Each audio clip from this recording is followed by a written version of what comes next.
Hey, welcome to the Black Knight Nation podcast. I'm your host, Sal Interdonato. The Black Knight Nation podcast is brought to you by Higher Echelon, a company run by Joe Ross, former Army fullback, former Army assistant coach, former Army officer. And I think Joe Ross and the old grads were pretty happy yesterday after Army's 20-17 double overtime win, Lincoln Financial Field, Philadelphia, Pennsylvania. Seth Mendelson and I took the game in person. Um, Man, it's an instant classic, and we're going to talk about it. Before we talk about it, we have Steve Anderson, Seth Mendelson, and Brendan in Jersey to break it down. Check out our website, blackknightnation.com. Seth Mendelson's game story is up there. I just wrote a story on Noah Short and Jabril Williams on that key punt block in the first half, at the end of the first half. That story's up there. We have two galleries of photos from our photographers. We have the press conferences up there too. And I'm going to write a story on Marquel Broughton and Jeff Monken within the next 24 hours. And I got to talk to Marquel Broughton today on the telephone. Um, and there's some really good insight from Marquel about his final game as a Black Knight, his relationship with Coach Monken, what that game meant to him. It's going to be a really good story. And I talked to Noah Short today for the block punt story too on the phone. Noah was great. Just really fired up. Steve, maybe from this perspective, and maybe guys, we can get into this. What that win, right? What it does. Last year's end of the season, losing the Navy, beating Missouri in the bowl game. Monken said it in the press conference after the game yesterday. That there was still a bad taste. You know, you could win a bowl game against the SEC team, but it's still not as good as beating your rival, right? Um, and yesterday, man, what an ending. And I just want to get maybe your guys' perspective on you know what you guys saw and what it maybe means for the program. Really, Uh, Steve first. yeah, What your Sal. insight? No, I mean, look, it's always good to end your career as a winner, and that's what those seniors got to do last year. Um, but like Coach Munkin says, I mean, we were clearly the better team last year, and we did not play that way against someone that we usually play our best football against. And I think it's not necessarily the loss, but it's the way we lost is what really stung and what really fueled this team to come back, especially those juniors. Marquel Broughton, you already mentioned him. I mean, my God, that is one of the most fun Army football players to watch. Found myself just staring at 20 on the field instead of watching the ball, just watching him fly around. But yeah, I mean, those seniors got to go out as winners against Navy, right? That's a pretty good way to end your career. A lot of those guys won bowl games. A lot of those guys that played as upperclassmen, right, as juniors, didn't beat Navy as juniors when they started really seeing substantial playing time, got to play this year, and just it's always great to go out as a winner, especially when the next time you could be on a field is where it really means something different, and you're able to take that with you through your training, your BOLIC, your schools. Everybody loves a winner, and we say it all the time at West Point. There is no substitute for victory. That's all that matters. That's an Army term. It's a military term because there is none. You cannot substitute for victory, especially what these guys are about to go do in the real Army. So just awesome game overall. Love watching it. Got to watch it with my family up in Beaver Creek, Colorado. So just an overall blast to see that team fight to the very last second, last inch. Not even time. Untied now. It's last inch. And come away with the victory. So I don't know, Brandon. What do you think? Oh man, so kind of yeah, my voice is a little different today because I blew it out screaming at the game in the stadium yesterday. So kind of to hit on Sal's point to begin with, yeah, like last year's team overall, like clearly a better team. Like they won nine games against an even tougher schedule than this year. They beat an SEC team in a bowl game, SEC. And they held on to the CIC, but they didn't beat Navy. And I feel so much better at the end of this season, even though they only went 6-6 because they beat Navy. And it was definitely it was definitely a frustrating game for a lot of it, and that's certainly something we can talk about. Well, especially kind of continuing from last year's game, that was just like slow torture for 3.5 hours, and then like the way this game went until really like the last 5 minutes of the fourth quarter, and then into overtime. But it's like, hey, they won in the end, so the 10% of joy wins out. But yeah, just this was. We've talked, or at least like I've brought up kind of like a lot of my fears this season of like it feels like the team is losing their identity, but this was like this was like the Jeff Monken era, not in terms of like success, but in terms of just like the attitude of the team of like it's not over until it's over, and getting down to the 1-inch line. And couldn't happy as hell for Quinn Moretzky. 2 big kicks. Billy Belke had the game of his career. MVP of the first half, and most of the game he was the MVP for Army.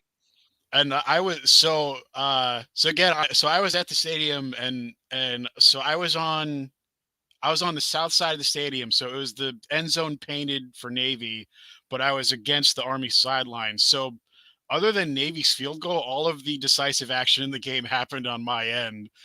And I just like, there's a few things that I'll never forget watching in my life. One was the game in 2017, just watching the flight of that ball not quite make it to the uprights. And then with this game, watching the ball come to Navy's punter, and it felt like 4 seconds in real time. It really wasn't, but it felt like 4 seconds was going by. I'm like, they're gonna block it, and then it did, and then the touchdown happened. So couldn't be happier. It was a long road, but couldn't be happier with the way the season ended. Okay, I guess my turn. You're so I sat there with you. First of all, I'm overjoyed that we beat Navy. 6-6 season. Not terrible, not great, but not terrible. But we beat Navy, and that's the most important thing in the world. I was super impressed with the defensive effort of the Army team that blocked punt for the touchdown. The way they stopped Navy every step of the way, besides that one run that, hey, stuff happens. And the guy broke through and he ran 77 yards. Besides that, Army dominated the game. Wasn't the most exciting game in the world, but the last, I guess you said 5 minutes, Brendan, and overtime was really exciting. A friend of mine read our story on Black Knight Nation, and he lives out west, and he says, I'm coming in for the next game. This guy I went to high school with, a couple years older than I am. He goes, I go, it's in Boston. He goes, I didn't know that, but I got to see this because I watched it on TV, and I could feel the enthusiasm at the stadium. Being in the press box, you don't hear the sound very well, right? Oh, Sal, you were down there in the field at that point. But in the press box, you're really not hearing the cheering and the crowd. They block it, and I wish I didn't.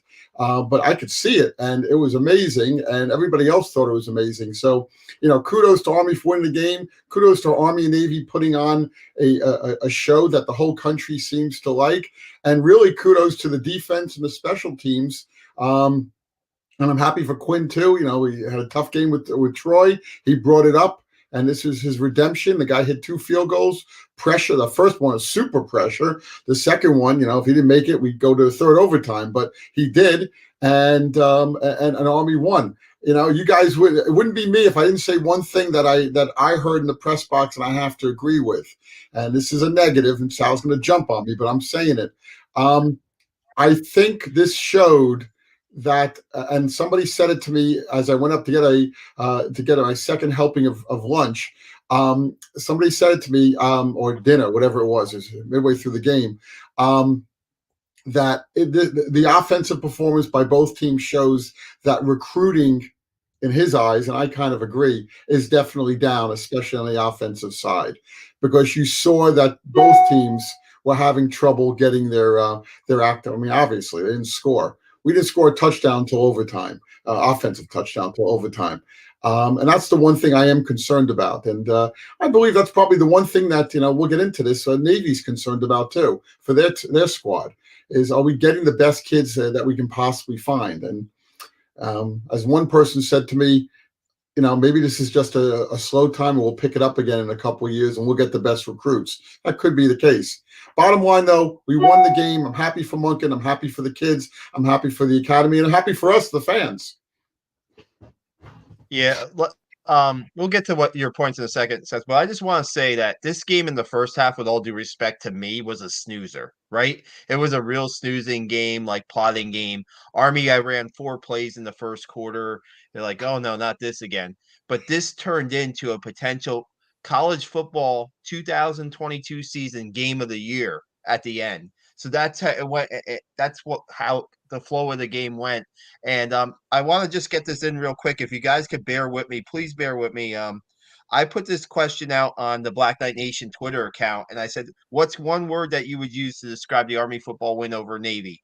And here's some of the words the words I got: epic, undescribable, awesome.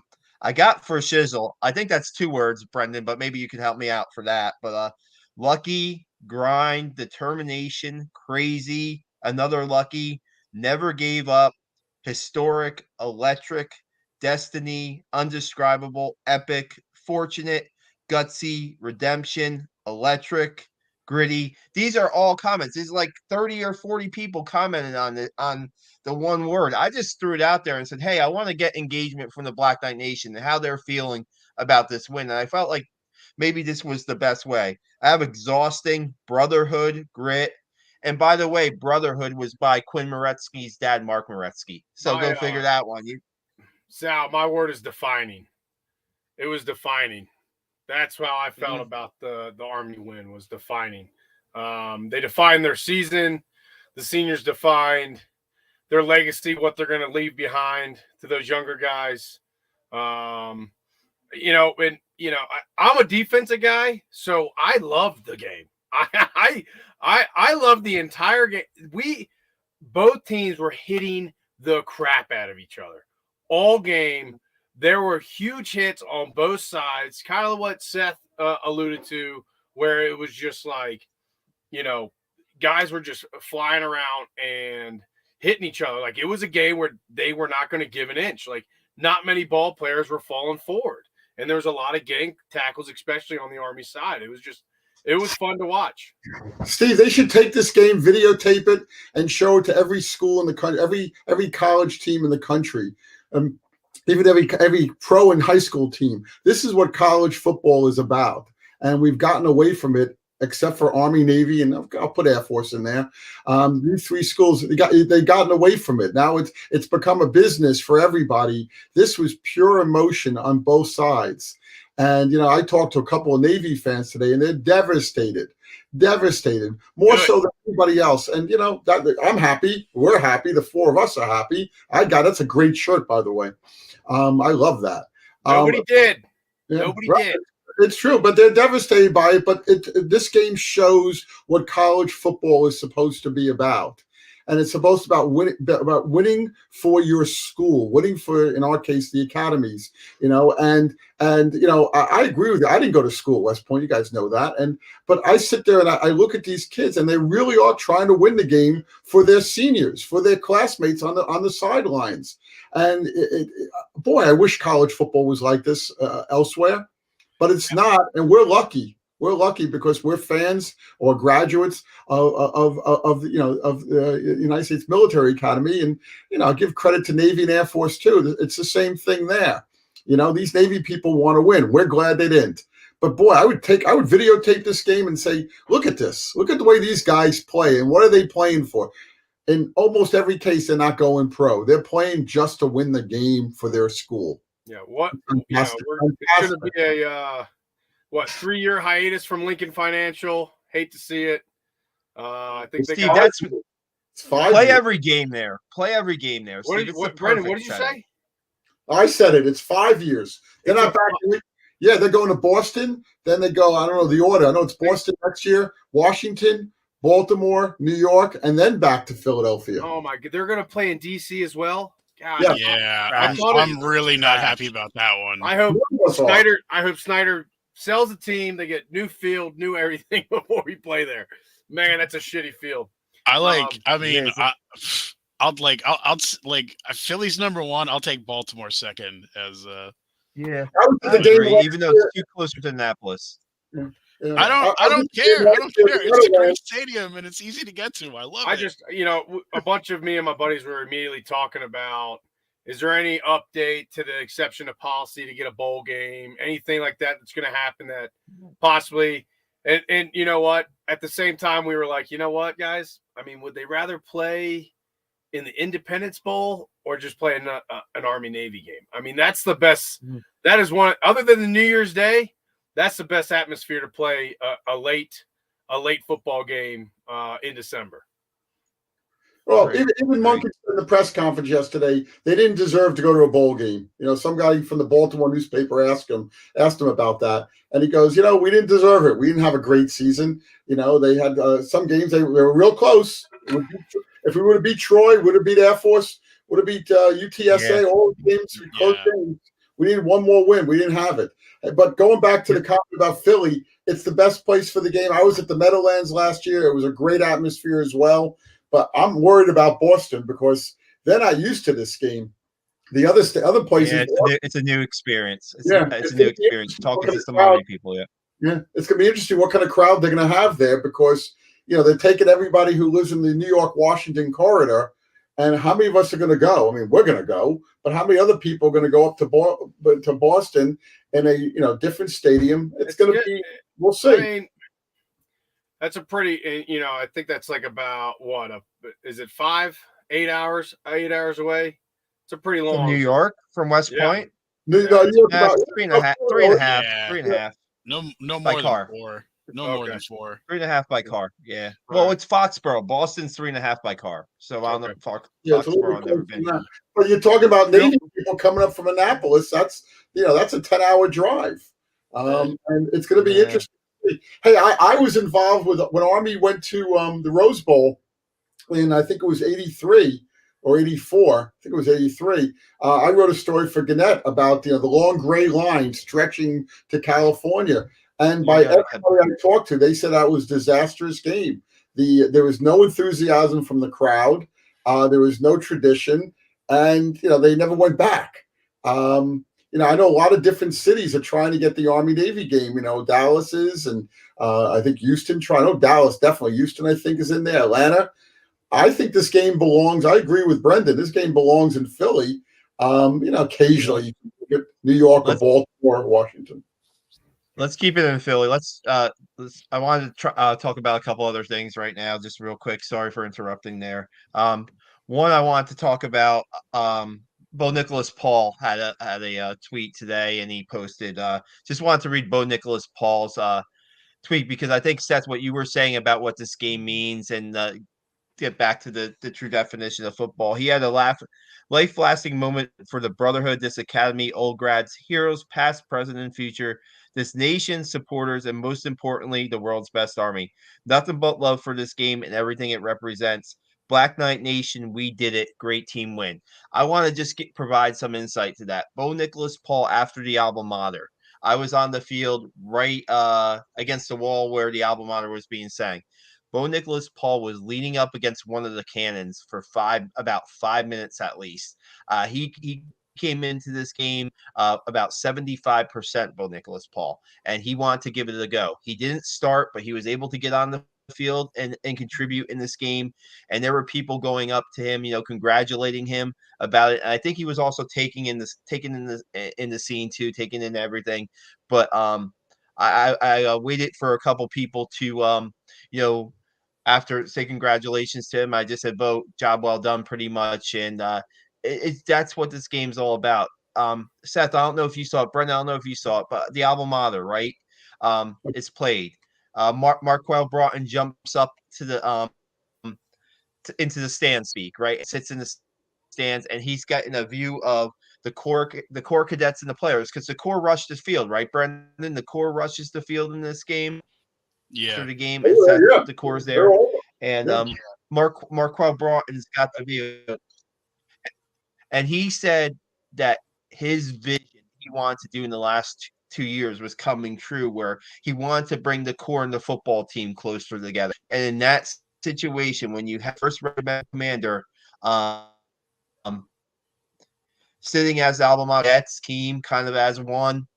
That's it doesn't get any better than that. And I just want to add real quick, Jeff Monken after the alma mater hops up to where Marquel Broughton is sitting, and they Monken about that in the press conference, and he said he just wants to savor the moment and tell Marquel Broughton how much he loves the kid.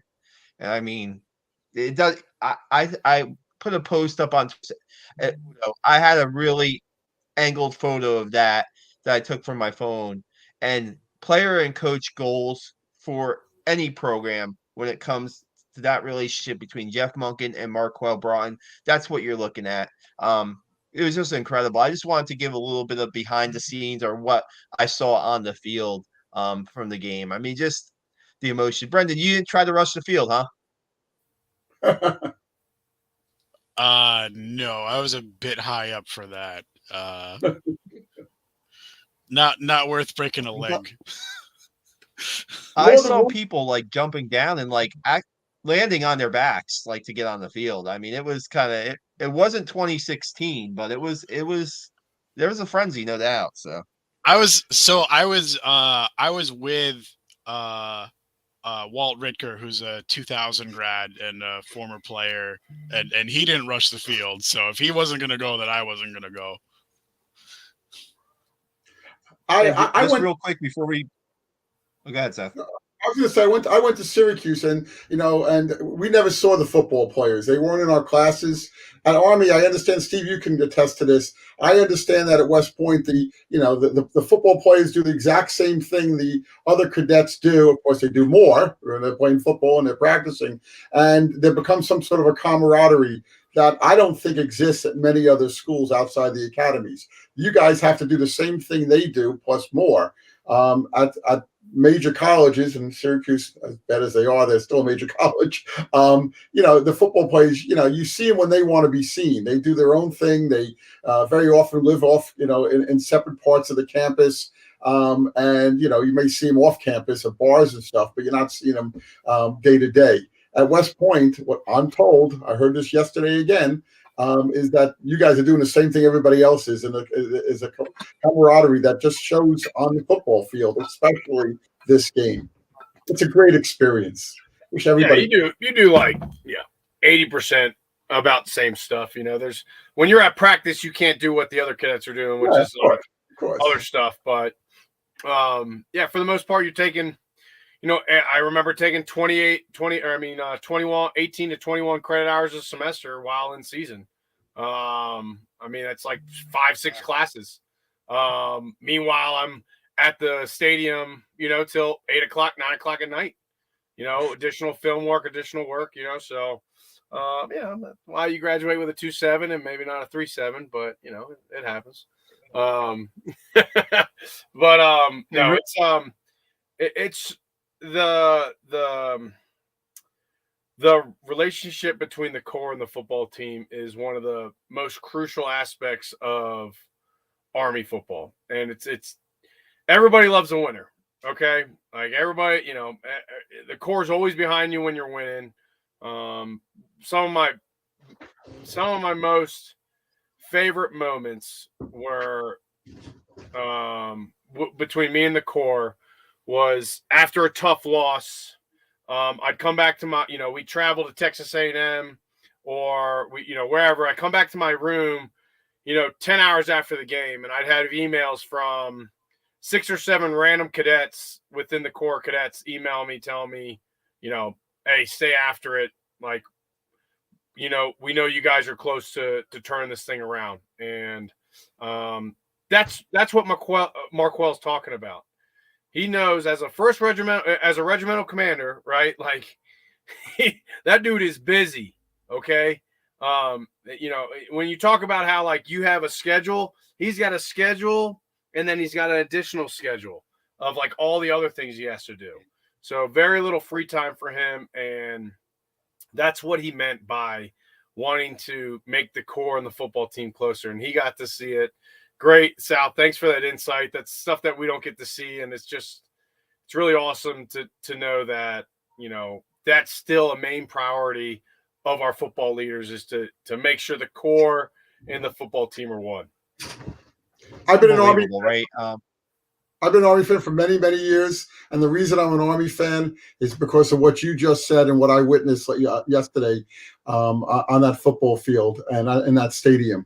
And again, I'm not attached to the university in any way, an academy in any way, but I'm proud to be an Army fan for that reason. I mean, and kudos to you and everybody else, and everybody who played yesterday, and also to the Navy kids, because I don't like to see them lose either. I'm unlike you, Steve, probably, but I think they do the same thing we do. I'm glad we won, though. So there you go. It was just pretty cool to see former players come to the game, Steve. I saw Brett Toth was there. Of course, he's a member of the Eagles. He was there. I saw Colin Mooney. I know I didn't see Colin Mooney, but he was there. Donovan Lynch, who played linebacker recently for Army, was there. I'm trying to think of a couple other guys. David Brooks, I saw on the sidelines. David Brooks is an officer at West Point, and David came up to me in pregame to say hi. And we know David Brooks's history. He was the guy who caught the pass from Trent Steelman that sealed the 2010 Armed Forces Bowl win for you guys, right? David Brooks. Hey, Steve, I was talking to him real quick, and I'm like, you got to come on our podcast, right, Dave? You got to come on our podcast. And he's like, so you know me, I'm not a man of many words. So something to that effect. I'm like, well, Steve will do all the talking. You don't have to worry about it. Oh man, no, I know a bunch of my buddies went to the game. A bunch of football players. So it's that's a game. If it wasn't, I wish I would have gone this year, but just logistically, it was not going to happen. So. Made the most out of it, but I'm definitely not going to Foxborough. Too many heartbreaks in that stadium. Being a Ravens fan and all over the past 15 years. So, but yeah, definitely looking at going to the Ravens game or the one at the Ravens Stadium, and then definitely the next Lincoln Financial one. It's just great seeing like the guys, and Mike Roberts was there, wide receiver from I think he played on last year's team. He was in the locker room. I have a couple other insights that I'll put up in the story. Here's a comment from John Griffin who says, "I was there too. The crowd came alive for the final minutes and all of overtime." Guys, if you have any comments or questions for us, please send them in. I wanted to just go one more thing before if we want to analyze anything more about the game. I put up a poll. What was the best Army-Navy win? Army football win over Army Navy in the Army Navy series. I should have put in the Jeff Monken era, right? Because I had three choices. I had the 16 Streak Buster game, I had the snow game of 17, and yesterday. And we got 269 votes on this poll, which I think is pretty good. And 45% said the 2016 Streak Buster game. 31% said yesterday, and 24% said the snow game. But those are all really great games. And for Army fans who maybe don't go back so much, like I had people talk about in the replies, talk about the 92, the 96 game. And I'm like, I was trying to keep it to recent Army history, but for newer Army fans, those are really drama-filled games that come down to the end. And man, I mean, that's what this series is all about. It's not, I know the records were pretty close this year, so you could, suspect that it'd be a close game, but throughout the history of this game, it's been one score, 1 point, one play, last minute drives, throughout the entire series. The thing that makes this so intense was out of 123 meetings, this is the first overtime, and then it goes to two overtimes, right? So just it's uncharted territory, which kind of brings it. Now I know overtime didn't start in college football till 30 years ago. 96. Yeah, so whatever, but still, it's still 30 plus meetings that have never been to overtime. And I just, man, it's just it's gonna be there's nothing that's gonna beat the streak breaker. Will never happen again because Army will never lose that many games in a row again to Navy. It will never happen. Okay. I'd love to see Navy lose that many. Yeah, we need it. We need to reverse that. Okay. I think it's Navy still leads the series by like 6 or something. We still we're clawing back. They got it pretty big. Yeah, definitely to even. I was a couple feet from the fumble, like so I was in the back of the end zone when that fumble play happened with Navy, and we weren't even sure what was going to happen because they were on the pile for a while, right? They were in the pile for a while trying to solve who had the ball, and when Darius Richardson comes out with the ball, I mean that's pretty much the ball game there. But that was overtime I was almost like tore apart the place, Sal, when that happened. When I saw them point, I like grabbed my dad. I like picked up my baby. I was like carrying the baby. I was like, let's go. I was so jacked up, man.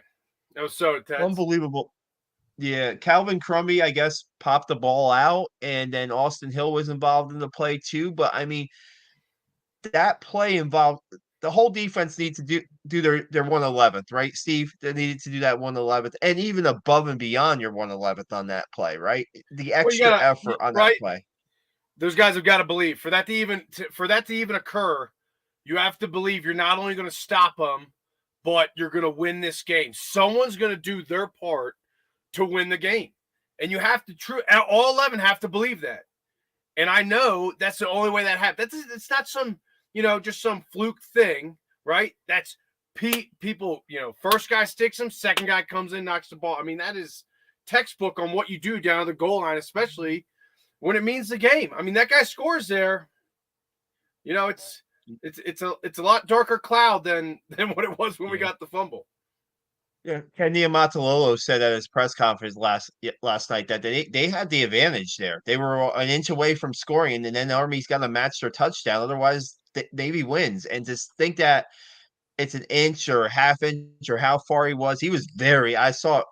I'm like 10, whatever, a few yards away.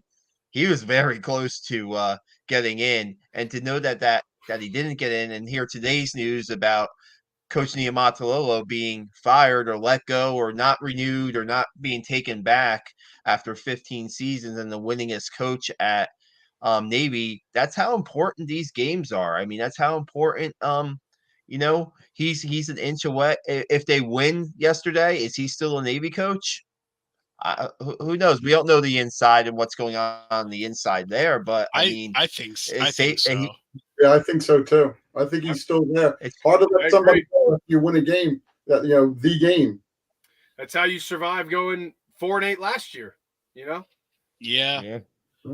Honestly, so I don't know. Like to me, the writing's been on the wall with Ken for a number of years in my eyes. I mean, 4 out of the last 5 years now, they've had definitively losing seasons, and mostly lost out to their service academy rivals. The one exception is the 2019 season, but to me that's the fluke, because that's the year that their star quarterback managed to stay healthy for the entire season.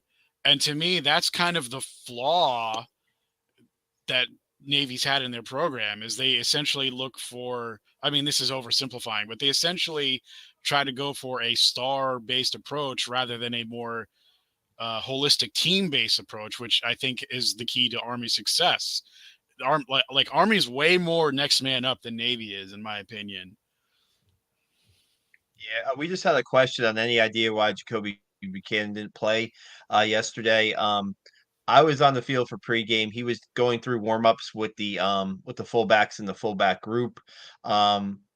He's been banged up a lot of the season. He's been playing hurt a lot of the season. I think part of it might be too that the package that they had in, right? They had a package for this game where they started. How many of us had Cade Ballard starting this game? I know I didn't. They had Cade Ballard and from a shotgun most of the game in this game, and Tyler playing slot back, and it was tough sledding it. No fullback dives. Yeah, not a lot of fullback. You had Mark. I think probably Markel Johnson had the most carries by a fullback in this game, right? He had a couple, maybe, probably, and we'll talk about Markel in a little bit. But I mean, they're Munkin said in the press conference, in the last 3 years, they've gotten 2.2 yards running the ball against Navy in the last 3 games before yesterday. And what did they get about yesterday? About the same. And they need to do something different. Well, They did something different. Did they have success doing it? No. They picked up their first down was like with 8.5 minutes left in the second quarter. And the biggest play of the game is the as far for a yard purpose, two big plays of the game on offense, right, guys? The Markel Johnson first play of overtime touchdown run, 25 yards, and the pass to Brahim Murphy, I think picked up 26, Seth. I could be wrong. I think around 26 yards on that it's play. 26 yards. Yeah, so those are their two big plays. Seth, help me out. What was the total yards for Army in that game? 130?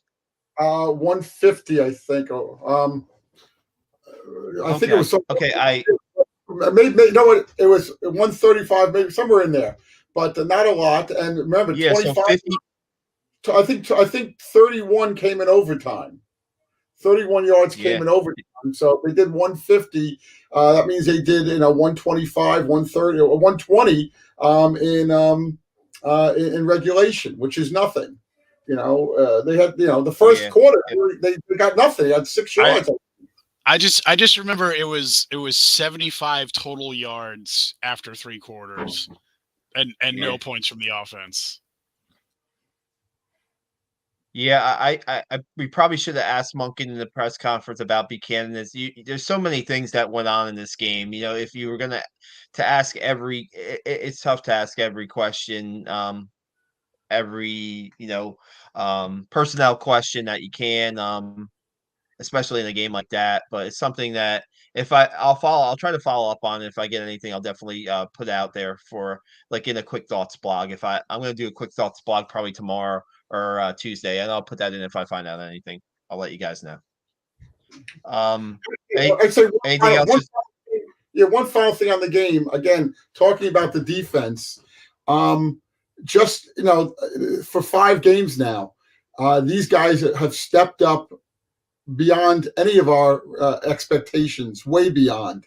Unfortunately, 2 of those games we didn't win, but they still put us in a position to have a chance. Kudos to that entire defensive unit. Special teams a little bit too. Punting was outrageously good, as we discussed, and obviously the block punt to give us our first score. This defense, these guys, as I asked the question yesterday in the press conference, you bend but you don't break, and that's what he said back to me. I guess it was Leo said back to me, that's what we've been talking about all year. Our goal is, we can bend but we don't break. Outside of one play, they held Navy.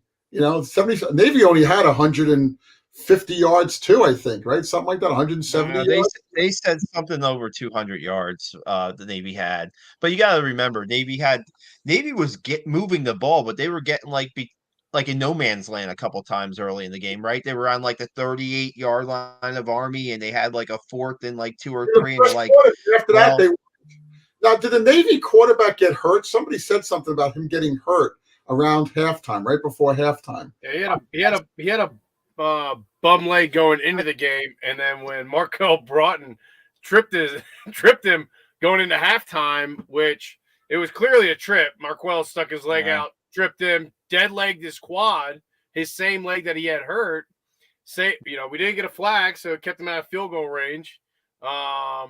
And that was it. I mean, he was limping the rest of the game, throughout the game. No. The CBS Sportsline writer, who I'm not sure if he was at the game or not, he said it was an illegal trip. I mean, it definitely was, but they didn't call it, so it was legal. That's the way it is. Yeah, and that tripping call was brought up in the Navy press conference to Coach Niumatalolo, and he said, like, how can you miss that? I mean, there were missed calls around in this game too. I thought a couple pass interferences from Navy weren't called early in the game. Steve, I have a question for you. You're the football guy, right? Cole Catterbone is diving to attempt to catch a pass. As he's diving, a guy is tackling him. Is that pass interference or not? 100%. I mean, that was pass interference, right? I mean, you can't significant impediment on the receiver's ability to catch the ball. Period. That's pass interference. That's the definition. That was pass interference. Was that not pass interference? 100% agree. I thought it was pass interference. And the one time, I don't when mind. They tried to.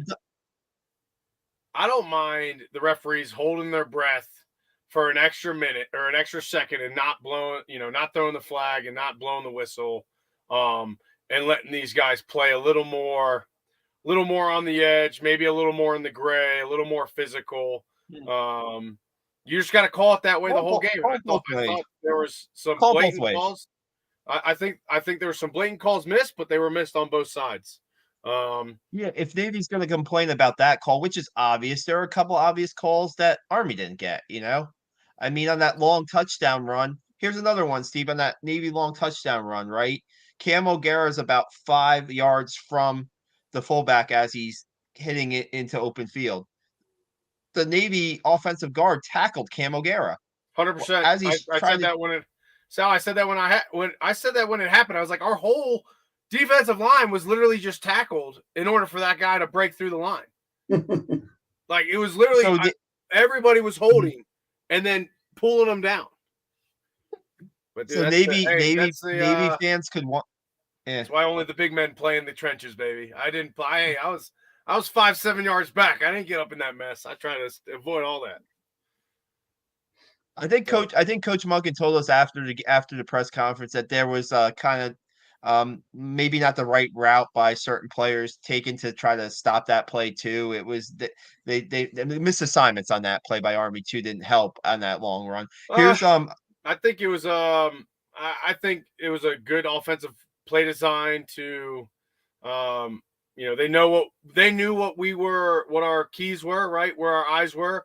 They took Broughton completely out of the play with the motion because that was Broughton's assignment. So Broughton was completely out of play.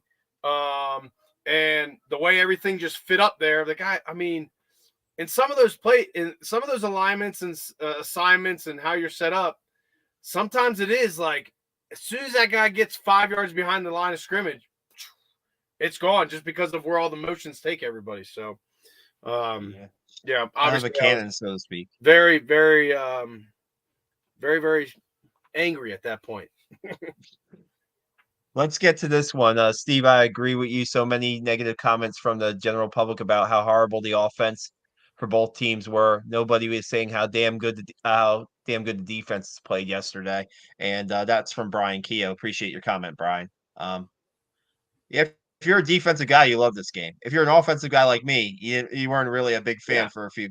I mean, quarters, I still to this day, one of the best games I've ever seen is Alabama LSU back in like 2006, 9-6 victory. I still think that was one of the best games ever. And that's me biased because I enjoy watching just great athletes play and people always think offenses are supposed to, they are supposed to score a lot of points, but looking at these teams, I truly believe that Army's defense was more athletic than Navy's offense. And I believe that Navy's defense was more athletic than Army's offense. Just with their players. I mean, that guy Murphy for Navy all over the field, real, long linebacker with a lot of versatility. So I just think that's how this matchup shaped up, and I thought it was the same way for the Air Force game. I just feel like when you have such teams that are recruited the same way, and you're fighting for each thing. What's up, buddy? I'm almost done. All right. You have to go. You're at your best athletes for their best athletes, and I just think the defenses were better on Saturday. I agree. I don't know. I don't know. I don't want to not agree with what you're saying, but I was not happy with the offensive game plan for this game. And you've never seen anything like it, Brandon. What are you talking about? How could you have scouted that? Who would have saw Cade Ballard running the RPO with Tahir Tyler? There's no way you could have. Now it didn't go very well, okay, but. No. So let me throw this out there, okay? So in the Monken Davis era, in service academy games, in regulation, we won't count overtime. The offense is averaging 12.6 points per game. I don't know. I feel like we can do a little better than that. I feel like, I feel like maybe if we get a fresh mind, in there, the Citadel job's open, head coaching job, it's open. Um, you know, that's all I really got to say about that. But I will What do say you it's mean? not just about Who's going to go to the Citadel? Who are you talking about? Brent Davis. He Oh, played there. okay. All right. I don't know. Yeah, Comes down to the fact that these guys they know what they know what the other team's going to do when they do it. I mean, you got to throw Air Force in the mix too, and the Air Force But team was a low scoring game to this year. It was low scoring last year, I believe. Our games are always low scoring with them as well. But if you bring in a new mind, they're not going to have the same tendencies, and it might give you an edge. That's all I'm saying. I think it's a talent situation too. I do. I think we couldn't complete a pass. The two teams couldn't complete many passes, right? I think that has something to do with it. But the bottom line, at the end of the day, I walked out of there driving home with Sal, 2 hour drive home, and we're saying to each other, "Wow, what a game!" We forgot about the first 3.5 quarters.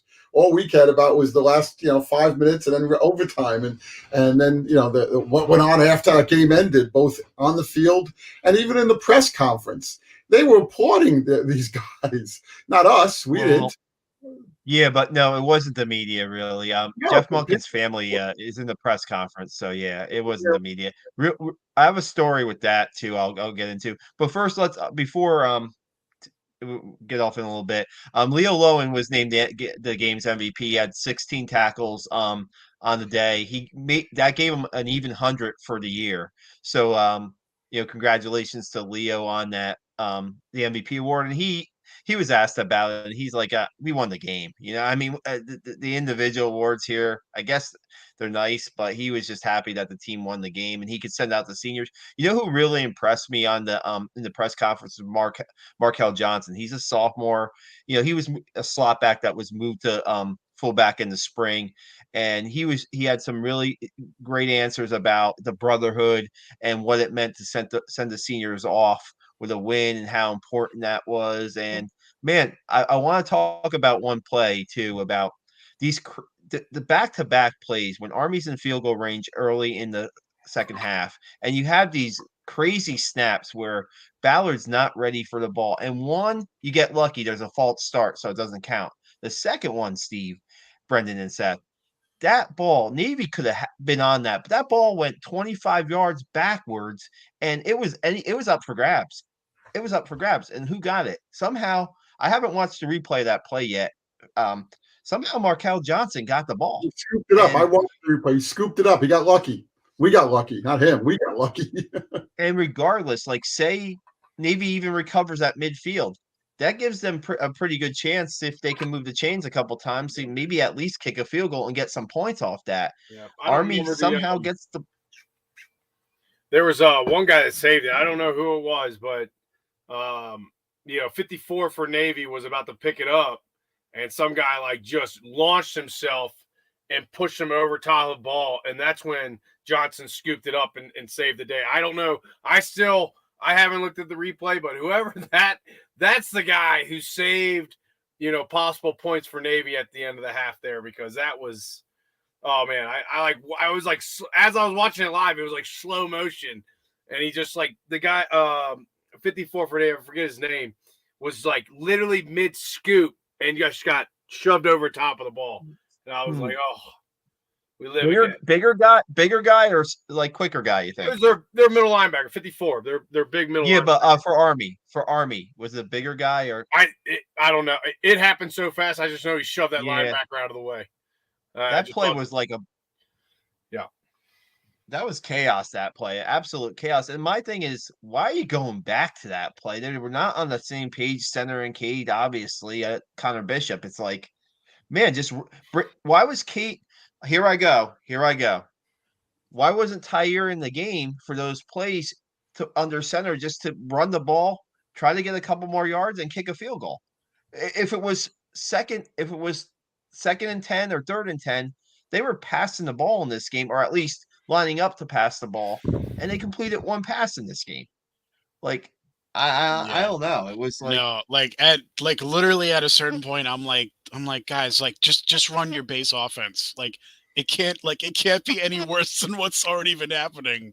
Yeah, I think that was a common thought process out of everybody was just, we Tahir went in and we got some good momentum and then we switched it back up and it just felt like just why did you have to go to Yeah, Ballard there? Why? and that was and that was what they were doing at the beginning of the season. That was driving everybody crazy.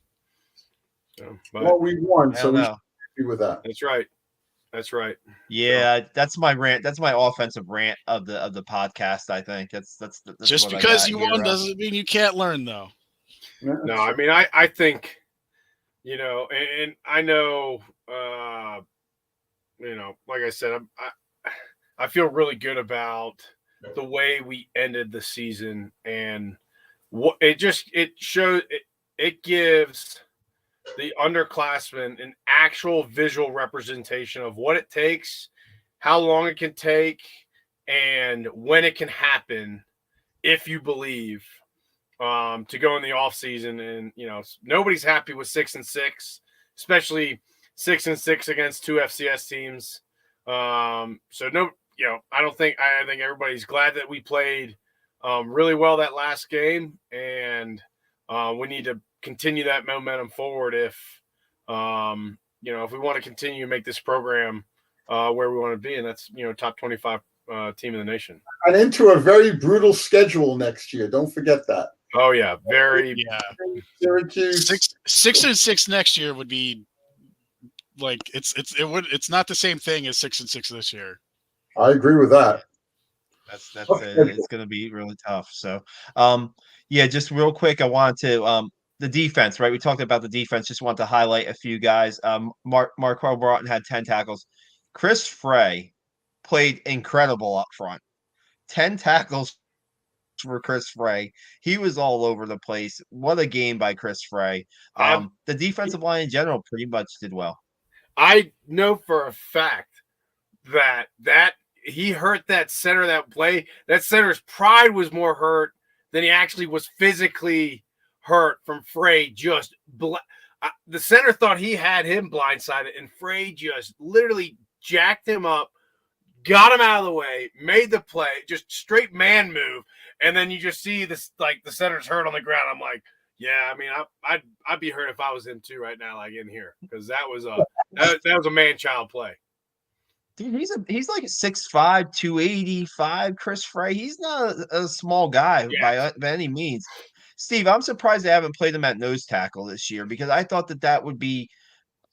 They've been rotating guys at nose tackle, but I thought that would be a good fit for him. I think he was a little banged up earlier this year, and now, man, playing his best football at the end of the year. Chris Frey had a great game.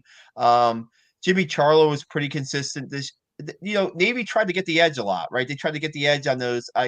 A stretch play. Are they stretch plays, Steve? Are they jet sweeps? Whatever they are, they tried to get the end a little bit. And they were successful, 7 yards here or 7 yards there sometimes. But I think that Army did a good job slowing those things down sometimes to make it manageable for the defense to get off the field. So I thought that was a key. Is there anybody else? Any of you guys want to shout out to any player or anything else in the game before we have a pretty good crowd here today? So I just wanted to give them their kind of money's worth tonight. If they have anything else. This is something that if you watch the game on TV, you wouldn't understand. You had to be there. And we all talked about how we love having the game in Philly, but I don't know who the stadium announcer is for Lincoln Financial Field, but it didn't seem like he was prepared at all to announce this game. He was constantly mispronouncing people's names. He had a hard time with Army with the fact that multiple guys were the same number. Like, it was a mess. So yeah, please get that cleaned up before they get back there again. Got some time to work on that. Yeah. Jabril Williams, who recovered the fumble in the end zone on the block punt, right? He was 32 2 weeks ago, and he was wearing 44 today. So I mean, I had to look at the roster, a double check just to make sure it was him. Nate Smith. So the best way I can sum this up is one of the tackles for the defense was credited to Cole Talley. Cole Talley was definitely not in on the defensive play. But did you see the video of Cole Talley when the game got tied 10-10? Did you see the CBS Sports clip? He predicted that Army was going to win the game. Like with once the field goal was made to tie, that they were going to find a way to win the game, I guess, in overtime. So Cole Talley, who's been he kicked the game winning field goal last year against Missouri in the bowl game. He's been on kickoffs this year for Army, and good for Cole Talley on that prediction. I guess he was seeing the future a little bit there. Seth, you got anything for us? You got any nuggets, or you got any shout outs, or just acknowledgments? No, again, kudos to the defense. Kudos to the coaching staff for getting the defense set up. I wish I would have seen something more from the offense, but who knows? It's Navy. We won the game. I'm overjoyed. And my word is incredible. And I put that in the story. I thought it was an incredible victory for West Point. I would say improbable would be because the odds were definitely against them, no doubt, from how the offense just couldn't move the ball, and the defense kept them in long enough for them to have a shot. And I guess that's all. See, that's all you can really ask for in these games, I'm guessing, right? Just there's a chance, right? If there's a chance. Yeah, we talked about it earlier this year is when our offense was playing well and our defense was not. I said it earlier this season that there's going to come a time where our defense is going to be playing well and we need our offense to step up. And that's what happened in this game. And towards the later of the year is, our defense really started to play well towards the end of the season, and our offense played well enough and was able to pull out the W. I just, this is a bucket list game that if you are out there and you have not been to an Army-Navy game, I'm not talking about watching it on TV. I'm talking about actually physically going, preferably in Philly. But if you have a bucket list, put an Army-Navy football game on it and go to it, and you will see what Seth and Brandon and Sal and I talk about is what this game actually is about when you watch it and when you feel it, when you see the Corps cadets, when you see the midshipmen, I don't know what they're called, but all the midshipmen, right, and the Corps cadets and all the fans and all the old grads and everybody who's invested in these two teams. And at the end of the day, right, it's a battle for 60. This one was double overtime.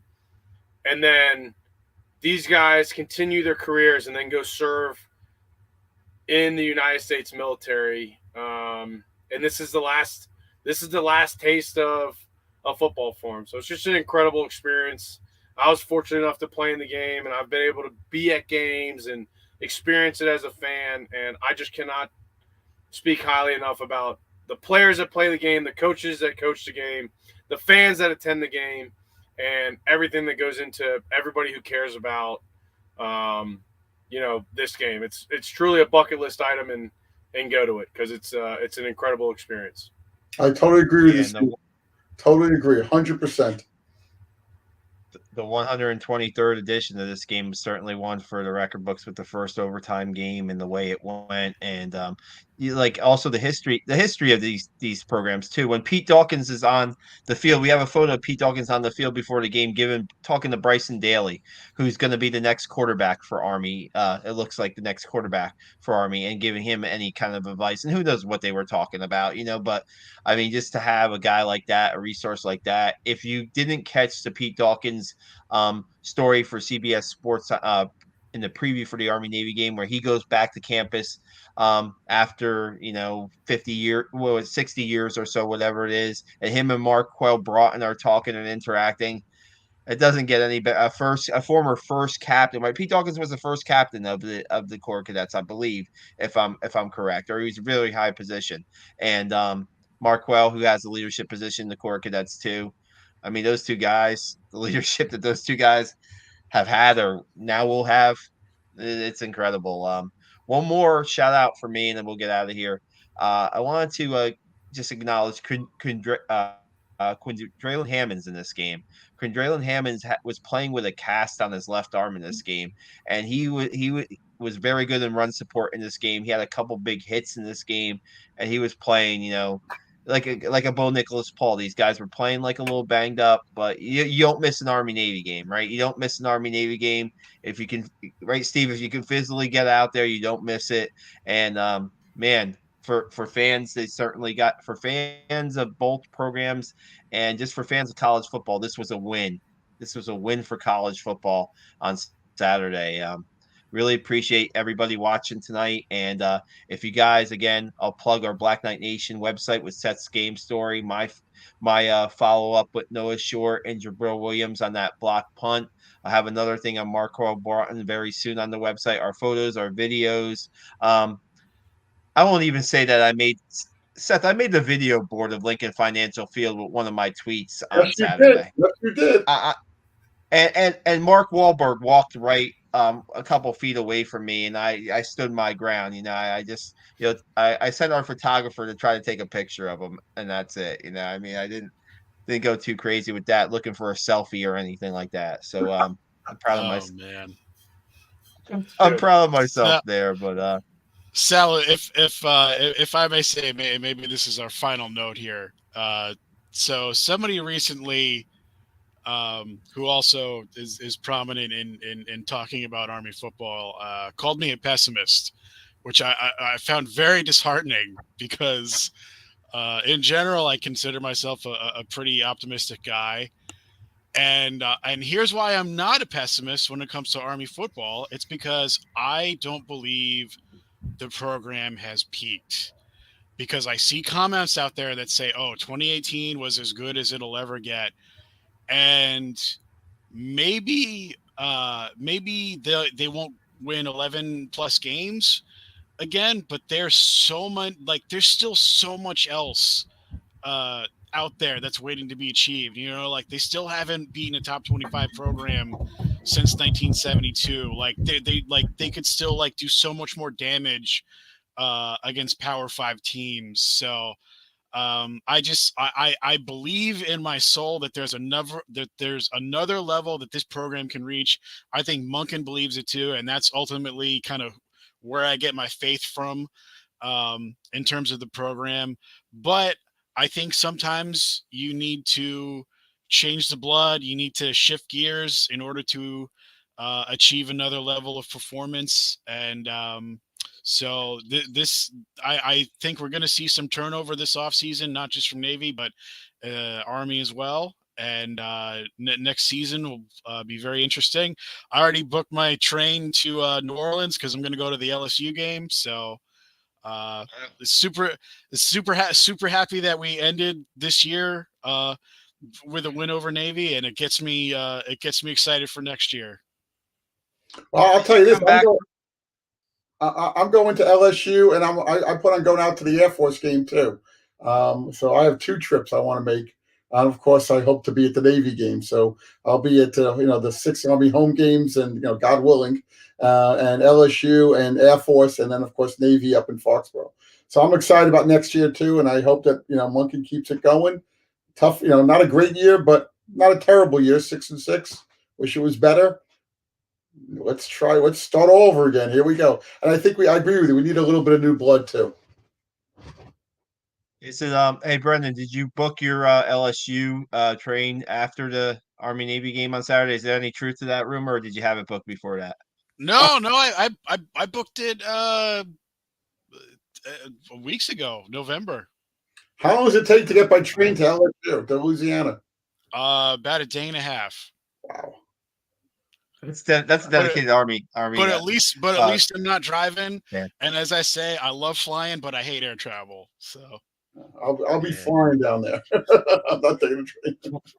Well, hey guys, we're gonna wrap this up now, but I think we're gonna be back for like a kind of review the season, maybe give our top players of the season, our top plays, and just highlights, best games of the season. Obviously, it's going to be hard to top this one. I think obviously everybody will have this game as their top game, but we'll come up with a couple categories and we'll be back. I was able to make some contacts at the Army Navy game, and I think we're going to have some podcast guests on real soon. Got to talk to Nick Stokes, a former Army nose tackle, recent Army nose tackle on the sidelines real quick. He's having a good career as an Army officer from what I'm told. We're going to get him on. And maybe even I'm going to make an effort to get Sandon McCoy on this podcast. I was able to make a contact there. So we might get Sandon McCoy real soon. And try to get some other sports involved too. We're trying to branch out a little bit on the podcast. But thanks a lot. This was a great talking about just a super college football game for Army and Navy. It's what college football is all about. Army wins 2017 in double overtime. Black Knights go 6-6 to finish their season, and now the coaches are out on the recruiting trail trying to get the next best, like those athletes that can play in the system and bring more wins and more. The Secretary's Trophy, right? Army got the Secretary's Trophy yesterday in that win. In that locker room scene with Coach Munkin waving the black flag and Ombre the Army team playing, and he's holding up the Secretary's Trophy while is there a better college football locker room in the country? I don't think so, guys. We'll leave it at that. Thanks, Steve. Thanks, Brendan. Thanks, Seth. And we'll be back soon with another. Good night, guys. Beat them. Go Army, beat them. Go Army.